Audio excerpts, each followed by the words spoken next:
Nós iremos ler em Ezequiel capítulo 14. Ainda continuamos nessa série Prisões. E hoje iremos falar sobre idolatria. E mais uma vez iremos ler. Me faz lembrar o caso de um irmão que ele pregou, acho que, não sei se foi 2 anos, só no livro de Jó, o pastor. Aí a igreja falou sempre para o pastor: pastor, o senhor não acha que o senhor está deixando Jó há muito tempo de terra aí, pastor? Aí ele falou assim: pode até estar, mas enquanto eu estou pregando Jó e as almas estão se edificando e se convertendo, a gente vai continuar deixando Jó nesse monte aí mesmo. Então, os mistérios de Deus são assim. Esse tema, idolatria, é algo muito amplo, e não pretendo de forma alguma dissecar o assunto, mas de uma forma mais ampla, abordar com propriedade um assunto tão complicado, levando-se em consideração que o nosso coração é onde procede toda a saída da vida e é onde habita o nosso Deus. E mais, todos os planos e projetos que Deus tem para realizar na minha, na tua, na nossa vida, são construídos dentro do nosso coração. E jamais será possível que isso aconteça se a gente não se propor a fazer a nossa parte. Porque a palavra não diz só que Deus nos santifica, a palavra também diz que nós devemos nos santificar. Amém? Vamos lá? O castigo dos idólatras. Amém? Podemos? Diz assim: e vieram a mim alguns dos homens dos anciãos de Israel que se assentaram diante de mim. Então veio a palavra do Senhor dizendo: filho do homem, estes homens levantaram seus ídolos nos seus corações e o tropeço da sua maldade puseram diante da sua face. Devo eu de alguma maneira ser interrogado por eles? Portanto, fala com eles e dize-lhes: assim diz o Senhor Jeová: qualquer homem da casa de Israel que levantar os seus ídolos no seu coração e puser por o preço da sua maldade diante da sua face, e vier ao profeta, eu, o Senhor, vindo ele, lhe responderei conforme a multidão dos seus ídolos, para que possa apanhar a casa de Israel no seu coração, porquanto todos se apartaram de mim para seguirem os seus ídolos. Portanto, diz a casa de Israel: assim diz o Senhor Jeová: convertei-vos e deixai os vossos ídolos, e desviai-vos os vossos rostos de todas as vossas abominações, porque qualquer homem da casa de Israel ou dos estrangeiros que peregrinarem em Israel, que se alienar de mim e levantar os seus ídolos no seu coração e puser o tropeço da sua maldade diante do seu rosto, e vier o profeta para me consultar por meio dele, a esse eu, o Senhor, responderei por mim mesmo, e porei o meu rosto contra o tal homem, e o farei um espanto, e um sinal, e um provérbio, e arrancá-lo-ei do meio do meu povo, e sabereis que eu sou o Senhor. E se o profeta for enganado e falar alguma coisa, eu, o Senhor, persuadi esse profeta, estenderei a minha mão contra ele, e destruirei do meio do meu povo, e levarão a sua maldade. Com a maldade do que pergunta, será a maldade do profeta, para que a casa de Israel não se desvie mais de mim, nem se contamine mais com todas as suas transgressões. Então eles serão o meu povo, e eu serei o seu Deus, diz o Senhor. Pai Santo, Pai amado, Pai querido, eis aí a tua palavra que foi lida, reconhecendo, ó Pai, a nossa limitação, ó Pai. Te peço que nesta hora, ó Pai, tu venha fazer, ó Deus, maravilhas no meio do seu povo. Tu venha fazer, ó Pai, o que lhe apraz. Ó Deus, porque mais uma vez nós estamos diante desta demanda, ó Pai, e quem sabe como estava João na ilha de Patmos, e foi-lhe dito que havia um que era digno de abrir o livrinho. Ó Pai, que nesta noite, que nesta manhã tu venha, ó Pai, abrir para nós o rolo do livro e trazer a tua instrução, porque sabemos que a nós não é possível, só tu mesmo podes, ó Pai.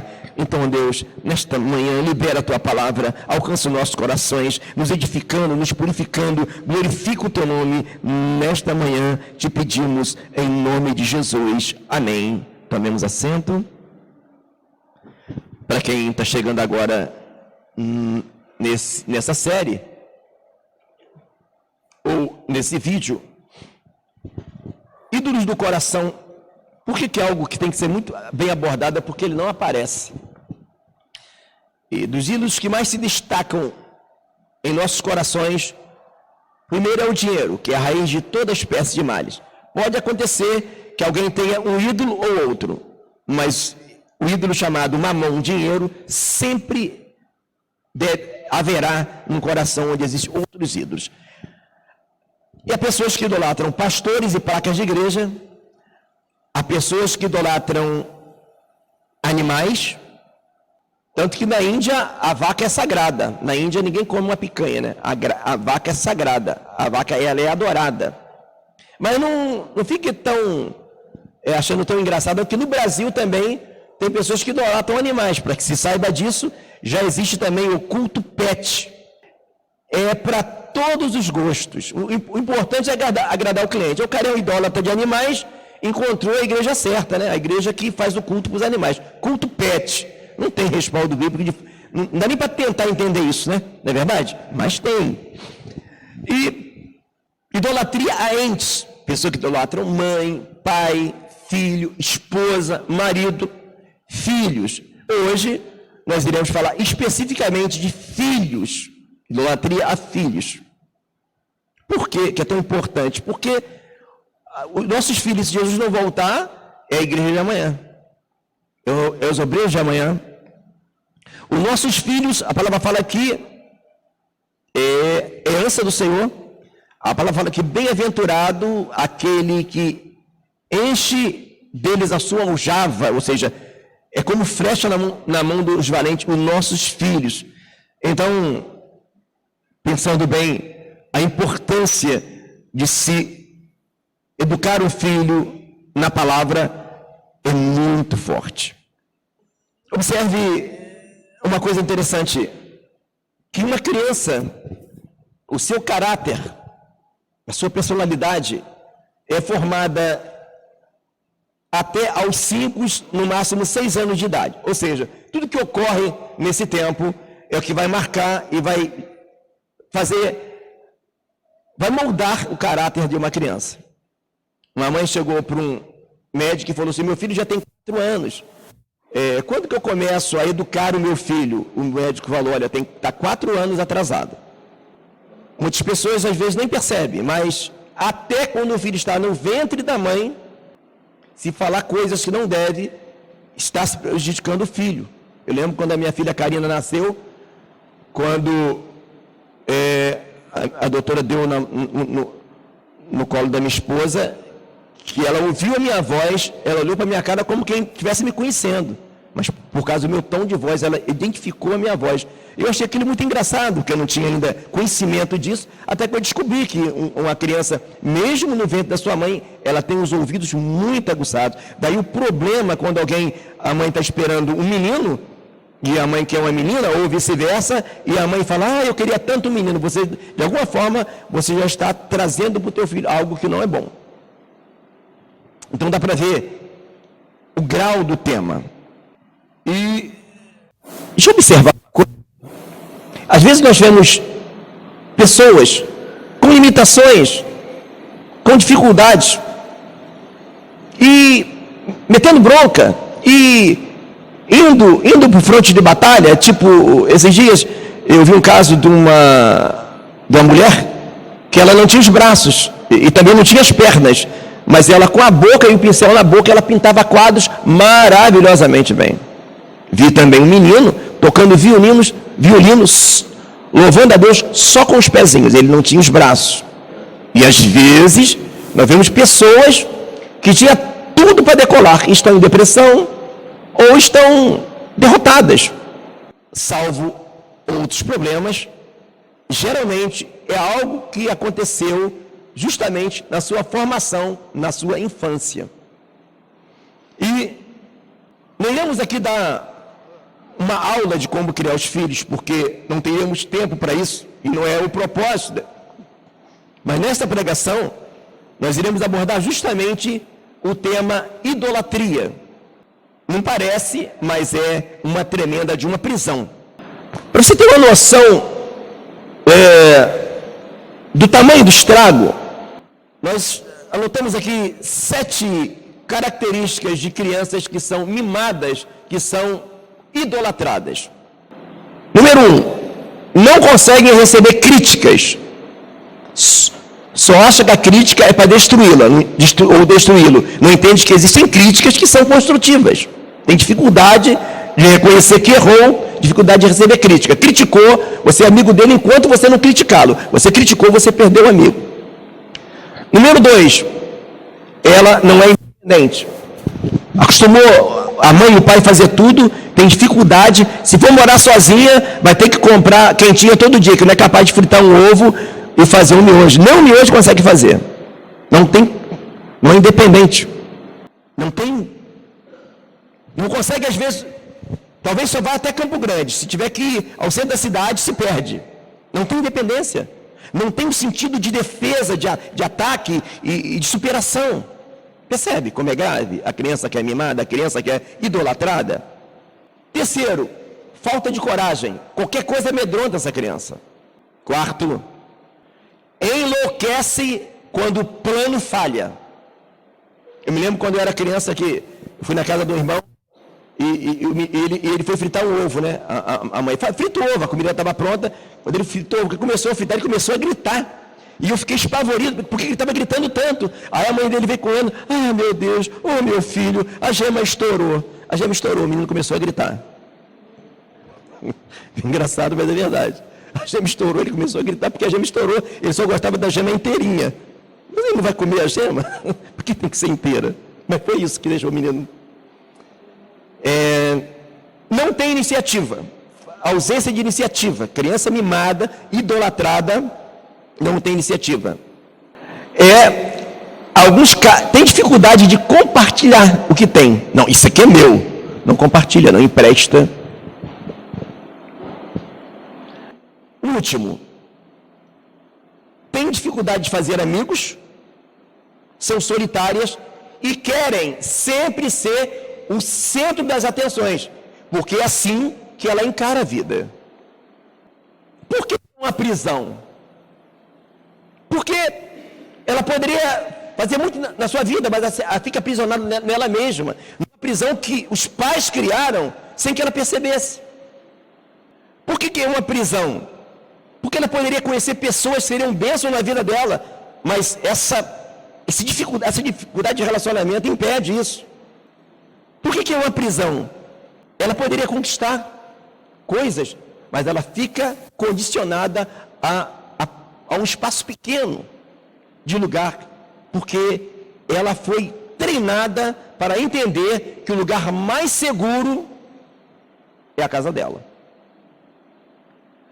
O pior de tudo, que a ciência mostra que uma criança que é mimada, idolatrada, só para você ter uma noção do problema, da problemática, é que essa criança, quando ela começa a se relacionar com o mundo em geral, ela acha que todo mundo é inimigo dela, porque ela não encontra lá, fora da sua casa, o tratamento que ela tinha em casa. Então, algumas tendem à droga, à depressão, ou se torna uma criança agressiva, porque ela vê em todo mundo o inimigo. Mas por que você não quer me bajular? Por que você não vai me idolatrar? Você é um lixo. Você não está me bajulando? Ela quer ser bajulada. Ela é o centro das atenções, tudo é para ela. Por que é um ídolo? Ela quer ficar igual a Jesus. Que por ele e para ele são todas as coisas. Percebe por que é um pecado? Primeiro, que ele toma o lugar de Deus. Segundo, a condição psicológica que fica uma criança dessa. Há casos de crianças tão mimadas, e isso aconteceu nos Estados Unidos, que o menino matou o irmão, porque não suportava ver o irmão ser tão mimado, tão idolatrado. Então, amados, só por essa exposição, ele dá para perceber que não é um assunto qualquer. E aqui tem jovens que irão se casar, irão ter filhos, aqui tem irmãs que irão engravidar, irão ter filhos, e há um risco muito grande. É um perigo muito grande. Por que é um perigo muito grande? Se comparar o amor à idolatria, se confunde muito.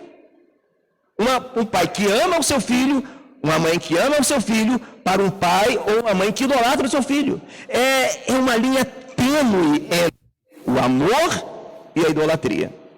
O problema é que esse pai ou essa mãe, achando que está amando o seu filho, simplesmente está destruindo a vida do seu filho ou da sua filha, irmão. Esse é o problema. Filhos mimados, péssimos maridos. Você não faz o macarrão igual da mamãe. Tem casamentos que são destruídos assim, porque o filho quer voltar para casa da mãe, porque a mãe dizia sempre que ele estava certo. A mulher falou, não, mas isso aqui está errado. Aí pronto, já não serve mais para ele. Que a mãe só falava que ele estava certo, mesmo quando ele estava errado. Essa criança, ela tem dificuldade de se relacionar, porque ela foi criada de uma forma que não corresponde ao original. E por isso que o assunto é bastante sério. Um filho mimado, um filho idolatrado, ele vai encontrar dificuldade de se relacionar com a sua esposa. Geralmente, as maiores incidências de casamentos que não deram certo, porque o filho, ele aprendeu a conviver de uma forma que não seria. Porque, de alguma forma, o filho, ele quando casa, se ele tem um relacionamento bem com a mãe, a figura da mãe foi uma figura boa, ele vai transportar isso para a esposa. Geralmente um filho que maltrata a mãe, se você conhece, vai namorar um rapaz, que o filho, ele maltrata a mãe, cuidado desse rapaz. É incrível. Pasme, mas os filhos idolatrados, ao contrário do que deveria, geralmente, não retribui essa mãe. Chama a mãe de burra. Ele é idolatrado pela mãe e pelo pai. Chama o pai de maluco. Deveria, se todos fosse bom, né? O pai idolatrava o filho e o filho ficava, né? Uma ovelhinha. Não. Pelo contrário. Vira e mexe, ele, pum, dá um chute na cara do pai, dá um coice. Porque não adianta, irmão, a gente ficar nesse evangelho carinho barato, de falar, vem aqui, que eu vou te dar uma rosa ungida, que você vai passar na cabeça do teu filho e vai ficar bom, irmão. Isso aí é mentira, isso é doutrina de demônio. Evangelho é relacionamento, evangelho é palavra, e a palavra nos ensina. E não tem essa pregação, o intuito de acusar ninguém, de expor ninguém. Mas é que o texto que nós lemos diz, arrependei-vos e tirai os vossos ídolos do vosso coração. Mas como eu vou me arrepender daquilo que eu não conheço? Daquilo que eu não sei? E o que diz a Bíblia? Mas a palavra de Deus é como uma espada de 2 gumes e penetra até a divisão da alma e do espírito e é apta a discernir as intenções do coração. Essa é a função da palavra. E se você começar a observar o ministério de Jesus, o que mais ele fez, quando ele conversava com as pessoas, é tocar no profundo do coração. Quando ele falava, por exemplo, olha, quando você jejuar, não transfigura a cara, não fica contando que você jejua, não. Quando você ajudar o pobre, não conta para ninguém, não. Porque os hipócritas, os fariseus faziam isso. Quando ele dava esmola, ele fazia questão de dar esmola para todo mundo ver. Quando jejuava, descabelava. Contava para todo mundo. Talvez vocês já viram isso aí no Facebook, no Instagram, né? O camarada lá no monte orando e filmando. Ou já vi casos de pastores que vão dar comida para todo mundo e mostram lá aqui, ó. Estou aqui na África dando biscoito, aqui, ó. Os africanos iam comer esse biscoito de terra. Aí, ó, nós vamos dar biscoito do bom. Então, por que Jesus às vezes era odiado? Porque ele falava aquilo que estava no coração das pessoas. E nós, hoje uma sociedade que é mimizenta, ela só quer um evangelho que massageia o seu ego. Ele não quer uma palavra que toca no ponto. Conhecereis a verdade, e a verdade vos libertará. Porque senão, amados, nós vamos ficar igual o povo de Israel, 40 anos rodeando a terra. O tempo vai passar e eu tenho visto pessoas que estão anos e anos na igreja e não mudam. Porque ensinaram um evangelho para ela que não é o da Bíblia. É um evangelho místico, mágico, com passe de mágica, mas não um evangelho de relacionamento e conhecimento aqui da verba da palavra. Perfil de pais e mães que idolatram o filho ou a filha. Eu conversando com um cliente meu que é psicólogo, eu perguntei, doutor, por que alguns pais mimam demais os filhos? Por que alguns pais idolatram tanto o filho? Como que é isso? E outros não. E lendo um pouquinho hoje, eu pude conferir que o doutor, realmente, ele não me enganou. Primeiro tipo de pais que idolatram o filho. Filhos que quase morreram na sua infância. Amados, isso não é regra geral, é probabilidade. Filho, às vezes, quase morre na infância, ou morre na gravidez, e fica aquela idolatria, porque foi algo que tocou o emocional dele, e ele cuida daquele filho como se fosse um troféu. Na mente dele, vou tocar esse aqui, é uma bolha de sabão, pode morrer outra vez. É um exemplo de criança mimada. Segundo tipo de pais e mães que idolatram os filhos. Mães que demoraram muito para engravidar. Quando engravida, elas, ganhando a Mega Sena, elas pulam e gritam. Algumas não acontece. Não é regra geral, tá, amados? Mas uma grande parte de mães que demoraram a engravidar, inclusive eu conheço pessoas assim, que demoraram, quando engravidou, agora a vida dela é só para isso. É só para o filho. Jesus fica de lado, é só a criança. E já teve que levar a criança no psicólogo, porque a professora falou, olha, eu não sei como fazer com o teu filho, aqui na escola ele quer ser o centro das atenções. Eu não tenho como, eu não consigo conviver com ele. A mãe ficou, vamos fazer. Porque em casa, ele é mimado ao extremo. Terceiro, filhos que são mimados, filhos únicos. Quem tem um filho só, eu só tenho um, se eu perder, aí fica ali, ó, cuidando. Filhos únicos.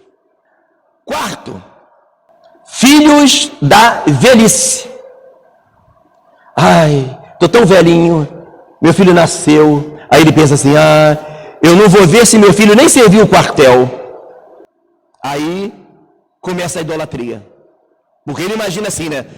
O máximo que eu viver, o máximo que eu vou ver meu filho até ele fazer uns 18 anos, 17, 15 anos. E é idolatra. Amados, já deu a perceber que o assunto não é um assunto qualquer. Dependendo de como você criar o teu filho, não que você investe em filhos, não é verdade? Filho não é investimento. Mas dependendo de como você criar o seu filho, mediante a palavra que diz, ensina o menino no caminho que deve andar. Ele vai reverter em bênção para você. Dependendo de como você criar o seu filho, ele vai ser um problema para você. Ou para mim. Que não deveria. Se entendesse isso. Qual o problema de se descobrir quando nós idolatramos ou não o nosso filho? Porque é difícil. Um pai ou uma mãe que idolatra o seu filho é semelhante ao cara que tem mau hálito. Todo mundo sente, menos ele. Um pai ou uma mãe descobrir que ele idolatra o seu filho é semelhante ao camarada que o desodorante dele venceu. Todo mundo está sentindo, menos ele. Um pai ou uma mãe descobrir se ele idolatra ou não o filho é semelhante ao doido. O camarada foi evangelizar no hospital de doido. Aí, depois que terminou, nós comentando, né? Aí um falou assim, eu fiquei ali conversando com o porteiro. Porteiro? Como porteiro? Aquele rapaz estava lá comigo. Aí ele falou assim, aquele não é porteiro não, cara. Aquele era doido também. Você não viu o uniforme dele? Era igual ao dos outros. Ele achava, o cara era tão doido, que conversando com o camarada que foi visitar para evangelizar, o doido falou para ele que ele era porteiro, e o cara acreditou que o doido era porteiro. Ele falou, não, aquele cara é doido também, só que ele acha que ele é porteiro. Para todo mundo ele fala que ele é porteiro. O doido não percebe, irmão. E a palavra é para isso. A palavra é para iluminar para dentro de nós. Por que a igreja de Laodiceia é dito o quê? Vocês são desgraçados, miserável, pobre, cego e nu. Porque Jesus estava do lado de fora da igreja e diz, eis que estou à porta e bato. E como é que uma igreja tem luz? Quando ela vai na palavra, extrai da palavra aquilo que precisa para a gente. Não vive o evangelho que é o tempo todo, que nós vivemos o tempo do evangelho dos bebezinhos. É pregação que o tempo todo só pode ser pregação de consolação e de edificação. Você é isso, você é escolhido de Deus, Deus vai fazer, Deus Jesus te ama, tem o tempo todo, parece um crente bebezinho, que o pai tem que falar assim, olha meu filho, papai te ama. Está assim agora, o tipo de igreja que é. Ou então, tem o tempo todo falar para ele, que Deus vai dar vitória para ele, tem o tempo de ficar lembrando dele. A igreja não... Crentes que não passam disso. Crentes que não entendem para que foram chamados para a casa de Deus. E nós temos uma história na Bíblia, temos um caso na Bíblia, que traz muito entendimento e uma projeção de como é complicado um filho idolatrado. Abra sua Bíblia, por favor, em Gênesis capítulo 37. Vamos ler o versículo 3 e o versículo 4. Algumas pessoas olham a história de José e falam, coitado de José, ele foi vendido pelos seus irmãos, e aquela coisa toda, e só olha para José como se José fosse totalmente um coitadinho. Porque hoje em dia não se ensina mais a ler a palavra, não se examina a palavra, né? Então, olha, observe isso aqui, ó. E Israel, que no caso é Jacó, tá? Jacó foi mudado o nome. E Israel amava a José mais do que a todos os seus filhos, porque era filho da sua velhice e fez-lhe uma túnica de várias cores. Vendo, pois, seus irmãos que seu pai o amava mais do que a todos os seus irmãos, aborreceram-no e não podia falar com eles pacificamente. Viu o que a Bíblia falou aqui, irmão? Que Jacó amava mais. E José era filho de quê? José era filho da sua velhice. Percebe? E os irmãos aborreciam ele. Se você voltar um pouquinho no 30, nós voltaremos para o 37, no 30 a 22, voltando algumas páginas, 30 a 22. E lembrou-se Deus de Raquel, e Deus a ouviu e abriu a sua madre. E ela concebeu e teve um filho e disse, tirou-me Deus a minha vergonha. Então, José foi o penúltimo filho de Jacó. Depois que José nasceu, só nasceu depois o Benjamim. Agora, observe o cenário que José nasce. José nasce numa hora que Raquel já estava careca de ser humilhada pela Léia, pela sua serva, porque ela não engravidava. Detalhe importante, Jacó amava mais a Raquel, era com Raquel que Jacó queria casar. Então isso destruía Jacó mais ainda, porque aquela mulher que realmente ele queria casar, que ele amava, justamente não engravidava. Então quando nasce José, aquilo foi para eles como se fosse um troféu, aquilo foi para ele a hora da vitória, porque uma mulher que não engravidava naquela época era uma vergonha. Então aquilo foi uma vitória muito grande. Daí o motivo pelo qual José era idolatrado pelo pai e pela mãe. Só que pelo pai, porque a mãe morreu no parto. A mãe, outro motivo. Bom, qual é o motivo que José é idolatrado? Ele é idolatrado porque foi filho da velhice, tirou a vergonha de Raquel, e o pior, aquele filho marcou a vida de Jacó. Voltando para o 37, observe porque os irmãos dele tinham raiva dele. 37, versículo 2. Estas são as gerações de Jacó. Sendo Jacó de 17 anos, apacentava as ovelhas de seus irmãos, estava este mancebo com os filhos de Bila e os filhos de Zilpa, mulher de seu pai, e José trazia uma má fama. Uma má fama deles a seu pai. Ou seja, José, ele caguetava os irmãos. Então vamos lá. José, só ele ganhou uma túnica de várias cores. José, só ele falava mal para o pai. E o pai não percebia o mal que ele fez. Não vamos ler a história, mas o que vai acontecer, amados? O que vai acontecer é que os irmãos tentam matar José e joga ele na cova. Então percebe por que ele idolatrava tanto o menino? Porque a mãe, depois que a mãe tem, olha, imagina, ele conviveu a vida inteira com Raquel. Raquel não tinha filho. Aí nasce José, ele fica todo alegre. Aí nasce Benjamim e a mulher morre. Justamente a mulher que ele mais amava. Então, ele se apegou a Jacó de um jeito. Percebe como a ciência explica? Sabe o que eu amo a Bíblia, irmão? Que a Bíblia não é um livrinho de historinha de conto de fada, que tudo dá certo no final. E que o protagonista, ele não tem defeito nenhum. A Bíblia, ela é clara. Então, nós vemos aqui o motivo pelo qual Jacó idolatrava tanto José. E nós vimos aqui no 37, no versículo 2, que José também, sabendo que ele é idolatrado, ele ainda entregava os irmãos dele para o pai.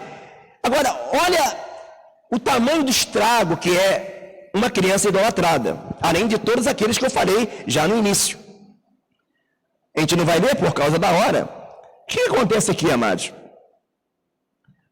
Os irmãos jogam ele numa cova, iam matar ele. E só não mataram porque Rúben falou assim, não mata ele não, que ele é sangue do nosso sangue. Nisso que ele fica jogado naquela cova. E Rúben sai, vem passando o pessoal. E o que eles fazem? Eles vendem o irmão José para os midianitas. Então, que a partir de hoje você vai ver a história de José diferente, né? Que as pessoas, quando falam de José não tinha erro nenhum, não, irmãos.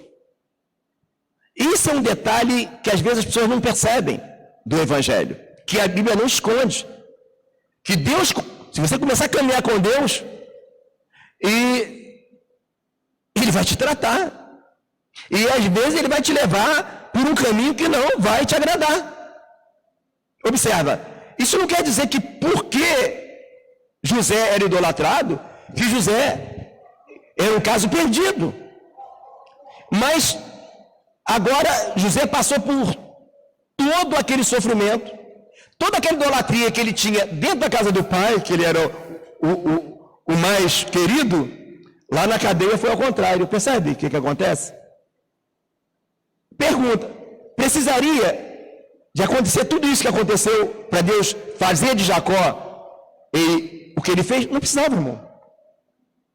O problema é que a palavra fala, de que se queixa o homem? Queixe de cada um dos seus pecados. Algumas coisas que acontecem conosco não são propriamente dito que deveriam acontecer. É porque às vezes Deus precisa de fazer desta forma para nos moldar. Então, José passa por tudo aquilo, ele foi humilhado, foi preso, passou por tudo aquilo, e de alguma forma, Deus estava forjando o caráter de José, que deveria ter sido moldado pelos pais. Às vezes, a gente não percebe, amado. Mas esse evangelho que às vezes é pregado, onde Jesus é o gênio da lâmpada, é o empregado, e você senta à mesa e pede tudo, não se percebe, mas não é o evangelho da Bíblia. Esse evangelho é algo que se cria para que o evangelho fique mais atrativo, para o cliente gostar mais. Mas você não vai ver em momento algum Jesus pincelando de mel o evangelho. Ele fala, no mundo tereis aflições, onde o Senhor eu vou te seguir. E ele fala, olha, tudo bem, se você quiser me seguir, tudo bem, mas eu vou falar uma coisa para você, ó. As raposas têm os seus covis, as aves do céu têm os seus ninhos, mas o Filho do Homem não tem onde repousar a sua cabeça. Ele poderia, ao invés de falar dessa forma, né? Ele poderia dizer, olha, vamos caminhar comigo porque comida não falta. É só arrumar 5 pães e 2 peixinhos que eu resolvo o problema. Dinheiro também não falta não. Que eu mando você jogar o anzol lá, ó, e o peixe vai sair com uma moeda na boca. Não.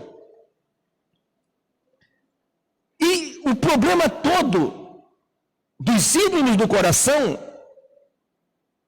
e às vezes são coisas que não são resolvidas. A gente volta para o texto, Ezequiel 37, ou 14, perdão. É que esse texto aqui ele é muito amplo. Olha o que vai dizer aqui, amados. Versículo 5, versículo 4, o finalzinho. Versículo 5, para que possa apanhar a casa de Israel no seu coração, porquanto todos se apartaram de mim para seguirem os seus ídolos. Aqui não está falando de ídolos, de imagens, ídolos do coração. Depois vai dizer assim, ó, convertei-me e deixai os vossos ídolos. Agora, olha o 9. E se o profeta for enganado e falar alguma coisa, eu, o Senhor, persuadi esse profeta, estenderei a minha mão contra ele e destruirei do meio do meu povo Israel. Se o profeta for enganado e falar alguma coisa. Como tem profeta tão fabricado por aí, que quando ele vê que uma mãe é uma idólatra, aí profetiza logo uma coisa boa. Aí tem caso de uma mãe que foi no profeta, olha, teu filho vai ser isso, teu filho vai ser missionário, teu filho vai ser aquilo. E a mãe que idolatrava voltou daquele culto toda alegre, porque recebeu uma palavra profética. Anos depois o filho morre. E aí? Deus falou ou não falou? O problema de quando nós não nos propusemos a tirar os ídolos do nosso coração, achamos que estamos muito bem, porque, não, eu prego na igreja, eu toco a guitarra, eu sou um pastor, eu sou um presbítero, e não se propõe a se santificar, a examinar-se a si mesmo, como fala no livro da oração, da leitura da ceia, é que nós estamos nessa situação, com ídolo no coração, e sempre vamos encontrar o profeta para falar aquilo que a gente quer ouvir. O cara chega cheio de ódio no coração na igreja, vai ter um profeta para dizer para eles, olha, quem te viu na prova e não te ajudou, quando vê você na bênção vai se arrepender, vai encontrar. Se o camarada é idólatra de dinheiro, ele vai encontrar, olha, para Deus é dono da prata, você vai ficar milionário, você vai enriquecer igual enriqueceu Abraão. Entende? Qual o motivo pelo qual nós precisamos de ir para Deus? Jesus falou bem claro para aqueles discípulos. Ai de vós, escribas e fariseus, que dizem mais o endro, o cominho e a hortelã. Desprezais o mais importante da lei, o juízo, a fé, a misericórdia. Convém fazer essas coisas, mas não omitir as outras. Depois ele vai dizer assim, olha, ai de vós, escribas e fariseus, que usam vestes compridas, com filactários, mas por dentro estão cheios de imundície. Limpa, observe agora o que ele vai dizer, limpa primeiro o interior do copo e do prato, e assim tudo ficará limpo. Ou seja, o que ele quer dizer? Amados, se eu e você, se a igreja, se qualquer pessoa se propuser a limpar o seu coração para Deus habitar, quando ele vem morar dentro de nós, o restante ele faz. Só que às vezes Deus não pode operar em nós, não que ele não possa, é que ele fica impedido, porque às vezes existem ídolos no nosso coração que impedem. A coisa é muito séria, a coisa é tão séria que tem crente que muda de igreja, porque o filho às vezes foi chamado a atenção na salinha ou na escola. Tem crente que saiu do evangelho e não volta mais, porque o filho morreu. É um ídolo. Não podemos ignorar que não há diferença alguma de um ídolo para o outro. Enquanto houver ídolos no nosso coração, que às vezes as pessoas olham e não veem, nós tendemos a ficar igual estava o povo de Israel. andando em círculos. E o pior, sempre ouvindo uma profetada, como está escrito aqui. Eu fico, às vezes, cansado de ouvir pessoas falar para mim, eu não acredito mais em profecia, não. Porque então lá profetizaram assim e aconteceu assado. Pessoas, amados, que a sua vida não é guiada pela palavra. Pessoas que a sua vida é guiada por profecias que ele vai procurando nas igrejas. Como se a igreja fosse um lugar para ter cartomante. Mas por que Deus permite que isso aconteça? Está aqui, olha.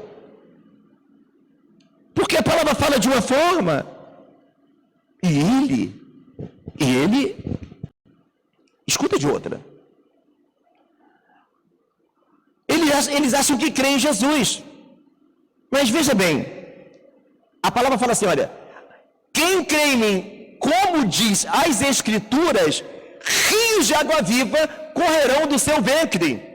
Quem crê como? Como diz a Escritura. Às vezes, pessoas estão crendo em Jesus, mas não como diz a Escritura.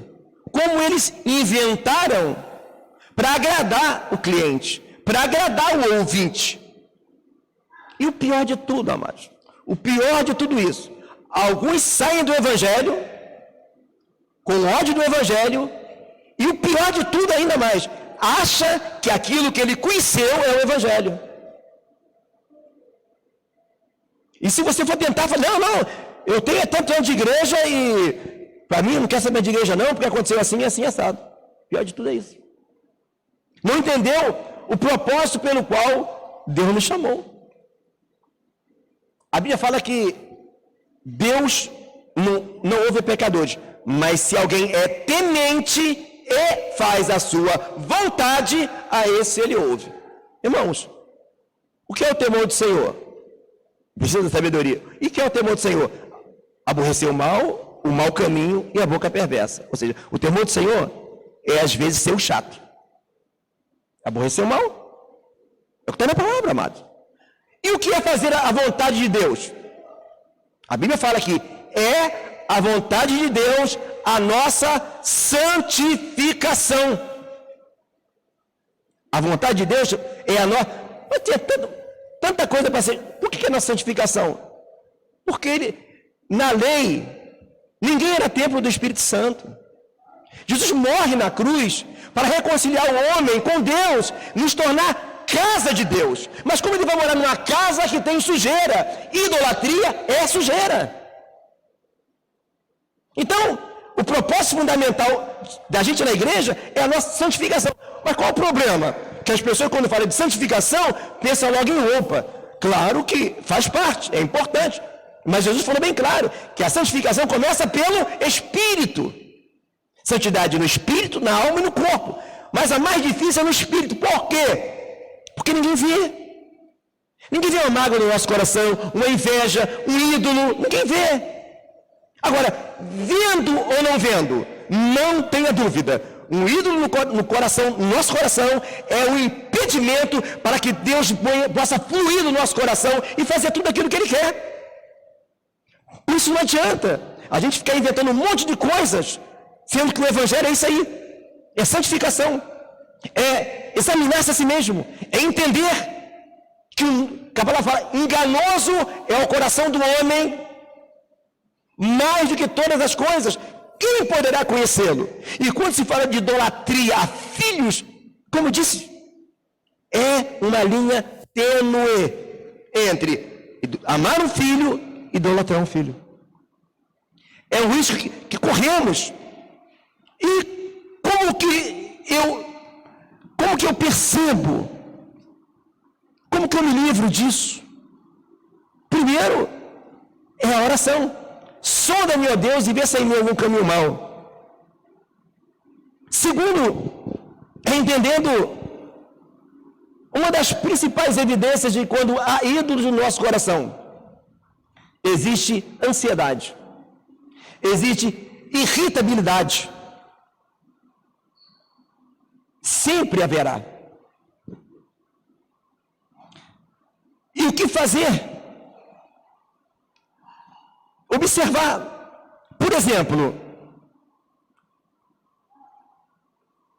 Você pode, às vezes, alguém pode, às vezes, ter um ídolo chamado idolatria a animais, mas não idolatrar um filho. O cara, às vezes, pode idolatrar pastores e placa de igreja, mas não idolatrar animais. Mas um ídolo que é comum a todos os outros ídolos se chama dinheiro. Mamon. Geralmente, quem idolatra um animal, ele quer ter muito dinheiro para cuidar dos animais. Geralmente, quem idolatra uma esposa, ele quer trabalhar até não querer mais para fazer a esposa. Quem idolatra um filho, é a mesma coisa. E o problema é que, às vezes, para ganhar esse dinheiro que ele quer, ele simplesmente deixa de buscar ao Senhor como tem que buscar. Por que é uma prisão? Porque ele fica num labirinto. A pessoa que idolatra o dinheiro, ela vive em função do dinheiro. E nessa correria, para ganhar dinheiro, para alimentar o seu ídolo, ela não tem tempo de parar e ouvir a voz de Deus. Algumas, Deus para. Eu conheci irmãos que vinha, dinheiro, aí eu, parou ele. Só que Deus não quer fazer assim, irmãos. Deus não quer parar ninguém. Deus não é sádico. Às vezes ele permite que algo aconteça para a gente acordar. Porque às vezes a gente nem percebe que existe um ídolo no nosso coração e a gente vive o tempo todo culpando isso ou aquilo. Mas não percebe que a nossa vida não gira em torno de Cristo. E até parece assim, mas puxa, será que Deus é assim, tão arrogante, que queira ser o centro da nossa vida? Não, amados. É que, quando Jesus é o centro da nossa vida, nós estamos estabilizados. Porque um filho a gente pode perder, o marido, a esposa a gente pode perder, mas Jesus a gente nunca vai perder. Um filho, o marido, a esposa pode nos decepcionar. O dinheiro pode até acabar. Mas se você perder tudo, ainda tiver Jesus, está tudo bem. Jó, ele ficou bem, porque o diabo tirou muita coisa de Jó, só não tirou tudo. Sabe por quê? O tudo de Jó era Deus. Então, não é que Deus queira ser arrogante, é porque realmente, Ele sendo a nossa base, nós estaremos fortes para suportar a falta de alguma coisa. E se falar de ídolos no coração, se faz importante, porque é algo que se confunde muito. E hoje, nós preparamos para o amanhã. Jesus não voltar, é os nossos filhos que Deus vai usar para fazer a obra. E é os nossos filhos que às vezes Deus vai usar para nos dar uma palavra, para nos consolar. Mas como nossos filhos serão essa bênção que está proposta na palavra, se nós, pais, não soubermos cuidar dos nossos filhos e entender o perigo que é idolatrar um filho? O estrago na vida de José, na vida de Jacó, foi algo. Imagina bem, irmãos, para pensar o sofrimento que passou Jacó. Veja bem, ele amava José mais do que os outros irmãos. Era o filho de uma esposa que passou a vida inteira sendo envergonhada e agora foi exaltada e agora morre. Agora está lá Jacó, veio os filhos dele com a túnica de várias cores que ele fez só para José, toda manchada de sangue. Se coloca no lugar de Jacó, irmão. E eu já vi casos assim, irmãos. Eu já vi casos que aconteceram quase que dessa forma. A culpa foi de quem? Foi de Deus? Não. Amados, esta é a palavra de Deus para nós nesta manhã. Que não possamos encarar essa palavra como uma acusação. Nós possamos entender que, de repente, essa palavra não falou nada para você. Você não está com esse problema. Mas se alguém, tem algum internauta que precisa de ouvir essa palavra, De repente você não tem esse tipo de problema, mas você pode conhecer alguém com esse problema. E vou te falar, é até difícil de conversar com uma pessoa assim. Eu conheço pessoas assim, que se eu falar para ela isso, talvez ela... Mas às vezes, numa mensagem que ela escuta na internet, você consiga acessá-la. Porque uma pessoa que tem um ídolo, e você falar, ela vai te odiar. Ela vai querer te crucificar. Porque a pessoa não consegue ver. Entende? Mas quando você identifica o problema, você ora especificamente, entende? Você ora específico. Que você não usa essa palavra para acusar ninguém. Quando você perceber que alguém idolatra o seu filho ou sua filha, mas que você possa orar e pedir a Deus uma forma de ajudar essa pessoa. Porque essa criança idolatrada, ela está sendo de uma forma silenciosa, violentada no psicológico. Essa criança terá problemas seríssimos. E você acusar a mãe não vai evoluir. Você vai ter que pedir sabedoria a Deus. Agora, se caso você percebe que isso aconteça em você, faça como Davi. Busque no Senhor a libertação. Entenda a importância que existe de você criar o seu filho da maneira correta e preparar ele para ser uma pessoa forte para o futuro, para ser uma pessoa que todo mundo olha e gosta daquela pessoa, daquela criança. Não ser uma criança que seja às vezes, ou um jovem, ou um menino, que seja rejeitado pela sociedade por ser uma pessoa de difícil convivência. Amém? Eu convido a igreja a estar de pé, para a gente fazer essa oração, antes da gente passar para os anúncios, né? Oremos. Se você quiser se ajoelhar, fique à vontade. Pai Santo, Pai amado, eu ouvi a Tua palavra, Deus. Quão difícil é, ó Pai, reconhecermos nossos próprios erros. Nesta manhã, ó Deus, venha nos dar graça, para que possamos buscar em Ti, ó Pai, a libertação. Sonda-nos, ó Deus, e vê se em nós algum caminho mau. Ó Pai Santo, dá-nos graça para sermos bênção para essa nação. Que não venhamos ser o dedo que acusa, mas a palavra que consola, que instrui. Que nem vamos ser, ó Pai, ó Deus, a palmatória do mundo, mas a palavra que aconchega. Que não venhamos ser, ó Pai, a palavra que machuca, mas a palavra que traz para o arrependimento. Dá-nos graça, Senhor, para prosseguir. Dá-nos graça para que possamos ser bênção